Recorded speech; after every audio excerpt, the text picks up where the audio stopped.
Top level থেকে যা হাঁটলে হাঁটবে, টপ লেভেল না হাঁটলে হাঁটবে না। টপ লেভেল এখানে হস্তক্ষেপ না করলে সে নিপীড়ন করতে থাকবে।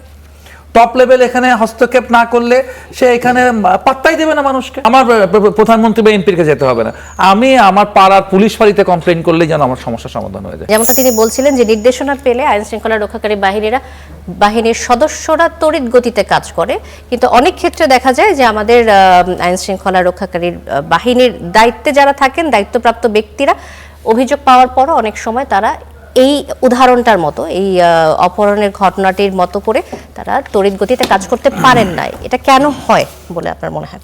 আসলে এই ঘটনাটা দেখে আমাদের রাষ্ট্রের চরিত্রটা বোঝা যায় আর কি। একই পুলিশ বাহিনী, একই আইন শৃঙ্খলা বাহিনী, একজন যায় যদি তার থানাতে বা পুলিশ ফাঁড়িতে গিয়ে কমপ্লেইন করে যে আমার ছেলেকে খুঁজে পাচ্ছি না, বা আমার মেয়েকে খুঁজে পাচ্ছি না, বা আমাকে মেয়েকে কেউ তুলে নিয়ে গেছে, তখন কিন্তু এই একই পুলিশ বাহিনী নানান রকম ঘোর পেচের মধ্যে ফালিয়ে, এটা হয়তো তাকে পাত্তাই দিবে না, বা এফআইআর লেখলো কি লেখলো না, নানাভাবে তাকে ঘুরতে হবে এবং এত দ্রুত গতিতে কোনো কাজ হবে না।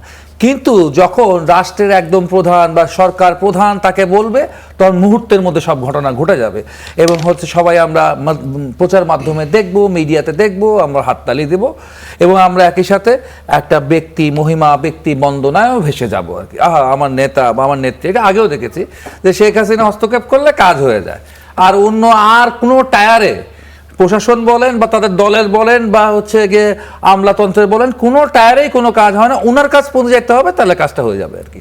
তো এরকম প্র্যাকটিসে যেন আমরা আবার ফিরে না যাই এবং এমন প্র্যাকটিস যেন আমাদের শুরু না হয়, এটা একটা খুব গুরুত্বপূর্ণ বিষয়। তার আগে যেটা করা দরকার, যেটা করতে হবে আমার মনে হয়, যে এটা আমাকে বলতে হলো কেন। আমি ধরেন দলের প্রধান বা আমি ধরেন প্রধানমন্ত্রী, আমি বললে পরে এটা হলো কেন, আমার কাজ পর্যন্ত আসতে হলো কেন, এই জন্য তাকে আগে ধরতে হবে যে তাহলে এই সিস্টেমটাই গণমুখী না, এই সিস্টেমটার মধ্যে সমস্যা আছে, সিস্টেমটার মধ্যে কোনো জবাবদিহিতা নাই। মনে করেন আপনি এটাকে রাষ্ট্রীয় কাঠামোর দুর্বলতা মনে করেন? অবশ্যই রাষ্ট্রীয় কাঠামোর দুর্বলতা, আমাদের রাষ্ট্রের চেহারাটাই এরকম। রাষ্ট্রটাই যেন জনগণের সাথে, মানে জনগণ বান্ধব রাষ্ট্র না, ঠিক আছে? রাষ্ট্রটা একদম টপ লেভেল থেকে যা হাঁটবে, টপ লেভেল না হাঁটলে হাঁটবে না। টপ লেভেল এখানে হস্তক্ষেপ না করলে সে নিপীড়ন করতে থাকবে। টপ লেভেল এখানে হস্তক্ষেপ না করলে সে এখানে পাত্তাই দেবে না মানুষকে। মানুষ যায় গিয়ে আদালতে যাবে, মানুষ যায় থানায় যাবে, মানুষ যাবে গিয়ে ট্রিপল লাইনে ফোন করবে, বা মানুষ পাত্তা পাবে না। তখন মানুষের এই থাকতে হবে, বিএনপি নেতাকে খুঁজতে হবে, সরকারি নেতাকে খুঁজতে হবে, মন্ত্রীকে খুঁজতে হবে, মিনিমাম জাহাঙ্গীর ভাই এমপিকে খুঁজতে হবে, কিংবা কাউন্সিলর যদি হয় নির্বাচন কয়েকদিন পরে কাউন্সিলরকে খুঁজতে হবে, ইউনিয়ন পরিষদের নেতাকে খুঁজতে হবে, খুঁজে টুজে তাদের বদন্যতাতে সমস্যার সমাধান হতে হবে। তার হাত থেকে চাঁদাবাজ থেকে বাঁচবে, তাদের মাধ্যমে তারা ছিনতাইকারীদের কাছ থেকে বাঁচবে, তাদের মাধ্যমে তারা অপহরণকারীদের হাতে বাঁচবে। বিষয়টা তা হওয়ার কথা নয়।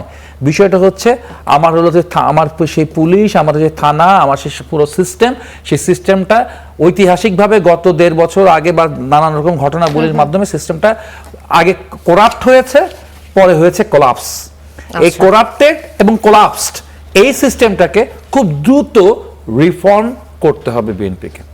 রিফর্ম করতে হবে যেন আমার তারেক জিয়ার কাছে যেতে হবে না, আমার প্রধানমন্ত্রী বা এমপির কাছে যেতে হবে না, আমি আমার পাড়ার পুলিশ ফাঁড়িতে কমপ্লেন করলেই যেন আমার সমস্যার সমাধান হয়ে যায়। আমার ছেলে যেন আমার ঘরে ফিরে আসে, আমার পুলিশ ফাঁড়ির এসআইয়ের সাথে কথা বললেই।